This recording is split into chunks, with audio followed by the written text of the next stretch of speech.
तो हम कर रहे हैं डायरेक्शन सेंस टेस्ट। आपको पता होना चाहिए कि हमारे पास 4 ही डायरेक्शंस होती हैं इस तरीके से।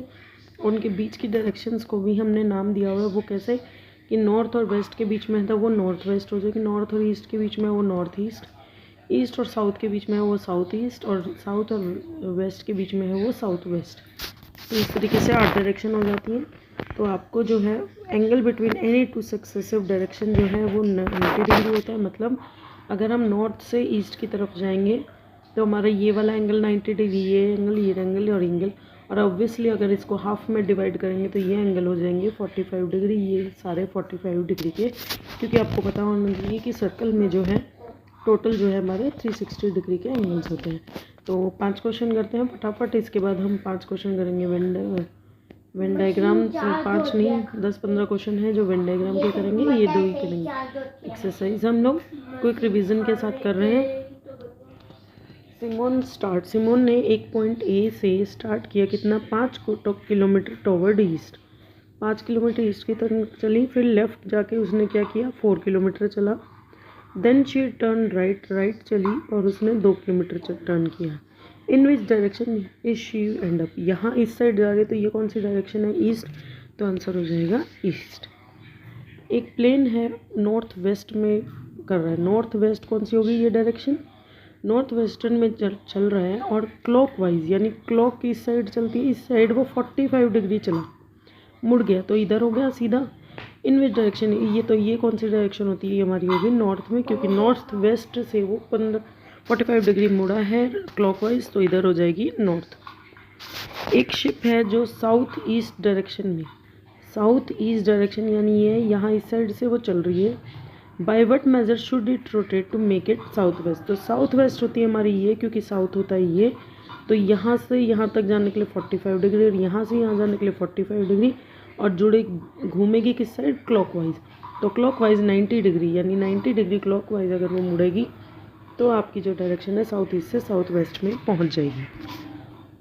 4th क्वेश्चन देखिए, एक बोट है जो वो 5 किलोमीटर चल रही है वेस्ट में, इस साइड जा रही है 5 किलोमीटर, यहाँ से शुरू हुई थी। देन टर्न, अगर वो इस साइड जा रही है तो इसका राइट ये हो जाएगा, इधर मुड़ गई। Now it rotates clockwise bye angle, अब यहाँ चल जा रही है ऊपर और यहाँ से 45 डिग्री मुड़ गई तो इधर मुड़ गई। इन विच डायरेक्शन, अब ये वाली कौन सी डायरेक्शन है, ये हमारी होती है नॉर्थ ईस्ट, तो आंसर हो जाएगा नॉर्थ ईस्ट। 5th क्वेश्चन देख लेते हैं। एक बोट जो है वो 2 किलोमीटर नॉर्थ में चल रही है, 2 किलोमीटर नॉर्थ में जा चुकी है वो। Now it rotates 45 degree anti clockwise, anti clockwise होता है इस तरीके से मुड़ना यानी क्लॉक से उल्टी डायरेक्शन, तो यहाँ मुड़ गई है 45 डिग्री और वहाँ जाके वो चलती है 3 kilometre. And it turns left by angle of 90 degree, तो 90 डिग्री कितना हो गया 45, तो यहाँ सीधी हो गई 45 ये वाली डायरेक्शन होगी, तो यानी 90 डिग्री का ये एंगल हो गया 90 डिग्री। अब इस बोट कहाँ पर है, वो हमारी है साउथ वेस्ट में, कहाँ है वो साउथ वेस्ट में, तो आंसर हो जाएगा साउथ वेस्ट। ऑप्शन इसके नहीं दिए गए, कोई बात। उसके बाद हमारा नेक्स्ट जो काम है बुक में वो है वेन डायग्राम। वेन डायग्राम क्या होता है, हमें जो रिलेशनशिप है वो डायग्राम्स के रूप में प्रेजेंट करना होता है। जैसे चिल्ड्रन है, सबके चिल्ड्रन होते हैं, चिल्ड्रन कुछ बॉयज़ होते हैं कुछ गर्ल्स होते हैं। अगर हम थर्ड जेंडर को इग्नोर करें तो वैसे इन्होंने स्पेस थर्ड जेंडर का भी दिया हुआ है, तो कुछ बॉयज़ हो गए या गर्ल्स हो गए, जो बाकी बच गया वो हो गया थर्ड जेंडर। तो अब हमें बताना है वो कौन सा होता है, एथलेटिक्स, स्टार्स और वुमेन। तो एथलेटिक जो होते हैं वो वुमेंस भी हो सकती है लेकिन स्टार्स नहीं हो सकते, या हम लोग कहें तो इसके अंदर क्या हो जाएंगे हमारे, ये वाला आ जाएगा क्योंकि कुछ एथलेटिक जो है वो स्टार भी बन चुके हैं, हीरो एक्टर एक्ट्रेस भी बन जाते हैं, तो ऑप्शन सी हो जाएगा अंदर। बाकी कुछ एथलीट्स हमारी वुमेंस भी होती है और कुछ वुमेंस भी ज़रूरी नहीं है स्टार हो सकती हैं, ऐसी बात नहीं है। तो ये सी नहीं आएगा, इसका आंसर डी आएगा, क्योंकि कुछ एथलीट, ये एथलीट है, कुछ एथलीट वुमेन भी है, कुछ एथलीट स्टार भी, और कुछ दोनों भी हो सकते हैं, तो कॉमन, तो डी ऑप्शन इसको ज़्यादा रिप्रेजेंट कर रहा है। उसके बाद है नॉर्थ इंडिया, उत्तराखंड, नैनीताल। तो नॉर्थ इंडिया, उत्तराखंड और नैनीताल,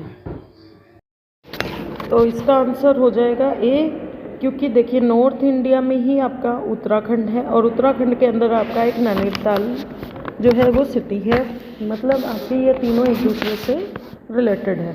3rd क्वेश्चन है women lawyers and man. Women lawyers तो कुछ वुमेन्स हो सकती हैं, कुछ मेंस हो सकते हैं, और दोनों जो है वो लायर्स भी हो सकते हैं कुछ, लेकिन ना तो सारे वुमेन लॉयर्स होती है लायर होती है, ना ही सारे मेन लायर होते हैं। तो आपका थर्ड को रिप्रेजेंट कर रहा है answer B, option B represent कर रहा है। Indian, American and Asian. Indians जो है वो आपके क्या हैं, सारे एशियंस, जो एशियंस होते हैं उनको हम बोलते हैं इंडियंस, मतलब सारे जो इंडियंस होते हैं उनको हम एशियन ही बोलते हैं, बट अमेरिकन को हम ना तो एशियन बोलते हैं ना ही वो ऑब्वियसली इंडियन हो सकते हैं।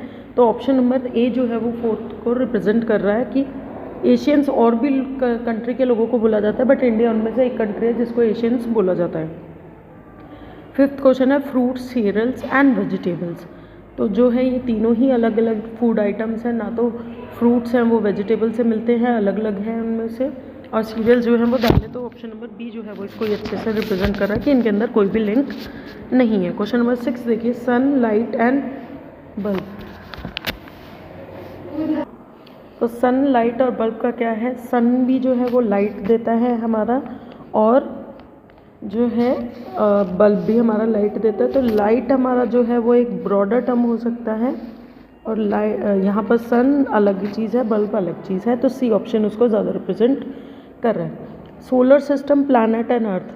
तो सोलर सिस्टम, प्लैनेट, अर्थ, पूरे यूनिवर्स को हम कहते हैं सोलर सिस्टम। उसमें जो है कुछ प्लैनेट्स हैं, और उन प्लैनेट्स में एक प्लैनेट हमारा अर्थ है, तो डी ऑप्शन इसको रिप्रेजेंट अच्छे से कर रहा है। 8th क्वेश्चन है डिजीज़, टाइफाइड एंड मलेरिया। तो जो है टाइफाइड और मलेरिया जो है वो एक टाइप की डिजीज़ है, ठीक है। तो डिजीज़ अलग भी हो सकती हैं, तो इस 8th का जो आंसर हो सकता है वो क्या हो सकता है, ए। टाइफाइड और मलेरिया दोनों अलग अलग डिजीज़ हैं, लेकिन डिजीज़ और भी हो सकते हैं। तो डिजीज़ ब्रॉडर टर्म होगी, उसके अंदर दो पार्ट हो गए, typhoid and malaria. Question number 9 देखिए, building, room and window. Building, room and window, एक बिल्डिंग होती है, उसी के अंदर रूम्स होते हैं, और उसी रूम के अंदर एक विंडो होती है। तो ऑप्शन नंबर सी इसको ज़्यादा रिप्रेजेंट कर रहा है। Social worker, lawyers and professional. Lawyers लिखा हुआ है, लॉयर्स है ये, प्रोफेशनल्स।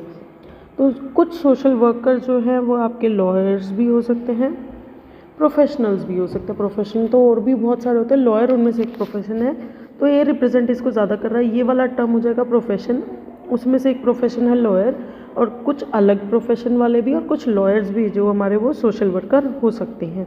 तो ऑप्शन नंबर ए हमारा इस तरीके से हो जाएगा। क्वेश्चन नंबर 11 देखिए, Indian astronaut and cricket fan. Indian astronaut and cricket fans का क्या मतलब है, कुछ इंडियंस हैं वो एस्ट्रोनॉट्स भी हो सकते हैं और क्रिकेट फ़ैन भी हो सकते हैं। कुछ क्रिकेट फ़ैन हमारे एस्ट्रोनॉट भी हो सकते हैं, इंडियन भी हो सकते हैं, और कुछ तीनों ही हो सकते हैं। तो जो ऑप्शन नंबर डी है वो रिप्रेजेंट कर रहा है कि कुछ जो इंडियन है वो ना तो क्रिकेट फैन है ना एस्ट्रोनॉट है, लेकिन कुछ कॉमन पार्ट भी हो सकता है। तो यही केस तीनों में, तो 11th का आंसर हो जाएगा डी, मतलब इनमें से कुछ कॉमन हो भी सकते हैं और कुछ कॉमन नहीं भी हो सकते। नेक्स्ट है bucket, toys, steel object. Buckets, toys and steel objects, हमारे कुछ बकेट्स जो हैं वो हमारी टॉयज़ भी हो सकती हैं, कुछ टॉयज़ हमारे स्टील ऑब्जेक्ट भी हो सकते हैं। तो ऑप्शन नंबर सी हो जाएगा आंसर। तो ये हमारा टॉपिक ख़त्म हो गया। अब हमारा नेक्स्ट टॉपिक है वोकेबलरी, वो भी हम कर लेते हैं। इसके अंदर भी हमारे 12 क्वेश्चन हैं, इसी वीडियो में ये भी हो जाएगा। तो वोकेबलरी में क्या होता है, इन सबके जो मीनिंग है वो आपस में कुछ क्लोज होते हैं, एक ऑड वन आउट आपको करना होता है, ठीक है। तो फर्स्ट है ऑर्डर। ऑर्डर का मतलब होता है किसी को इंस्ट्रक्शंस देना। इंस्ट्रक्शंस देने के बाद क्या है, सीक्वेंस, सिस्टम, नंबर या ओवरकम। इनमें से किसका मीनिंग ऑर्डर से बिल्कुल मिलता जुलता है, तो हम लोग वो कहेंगे सीक्वेंस है, क्योंकि सीक्वेंस भी यही होता है 1 by 1। तो यहाँ पर ऑर्डर का मतलब अरेंजमेंट से रिलेटेड हो सकता है कि हमने अरेंज कर दिया है, कि प्रॉपर ऑर्डर में चीज़ों को अरेंज कर दिया है, क्योंकि और कोई इससे रिलेटेड बन नहीं रहा है। सेकेंड है मोशन। मोशन से क्या होता है, किसी चीज़ को मूव करना। तो मूव करना क्या हो सकता है हमारा, ट्रांजिशन, मतलब एक पोजीशन से दूसरी पोजीशन में उसको चेंज करना, ट्रांजिशन। बाकी किसी और वर्ड का मतलब ये नहीं बन रहा है। जेन्युइन। थर्ड क्वेश्चन है जेन्युइन। जेन्युइन का मतलब होता है बिल्कुल रियल, कोई भी चीज़ उसके अंदर गड़बड़ नहीं है, तो वो हमारा हो जाएगा बोनाफाइड, मतलब एज इट इज़ है, एक्सीलेंट, पीसफुल, गुड। इनमें से किसी का भी मतलब जेन्युइन से रिलेटेड नहीं है, कि बिल्कुल निष्पाप जिसे हम बोलते हैं, जिसके अंदर कुछ भी मिक्स नहीं है, एज इट इज़ जो वो पर्सन है वही आपको दिख रहा है। फोर्थ क्वेश्चन है डिस्टिंक्ट। डिस्टिंक्ट मतलब होता है बिल्कुल सबसे अलग, बहुत ज़्यादा अलग। एक होता है सिर्फ अलग, एक होता है बहुत ज़्यादा अलग, तो वो होगा हमारा आउटस्टैंडिंग। तो आउटस्टैंडिंग नहीं, वो होगा हमारा डिफरेंट मतलब अलग। सेपरेट का मतलब भी वैसे तो अलग होता है, लेकिन हम किसी दो चीज़ों को तोड़ के अलग करते हैं तब हम सेपरेट बोलेंगे। डिस्टिंक्ट का मतलब है बिल्कुल ही अलग, तो डिफरेंट इसको ज़्यादा सेटिस्फाई कर रहा है।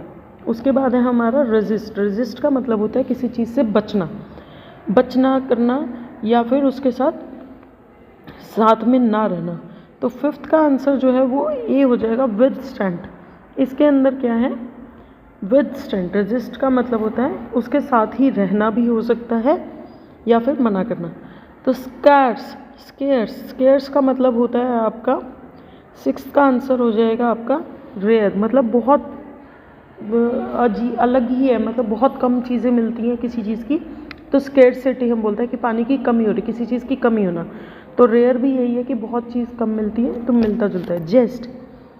जेस्ट का है आपका आंसर एनर्जी, मतलब किसी चीज़ में आपकी एनर्जी चल रही है, जेस्ट चल रहा है, आप जोर लगा के काम कर रहे हैं, एनर्जी लगा के काम कर रहे हैं।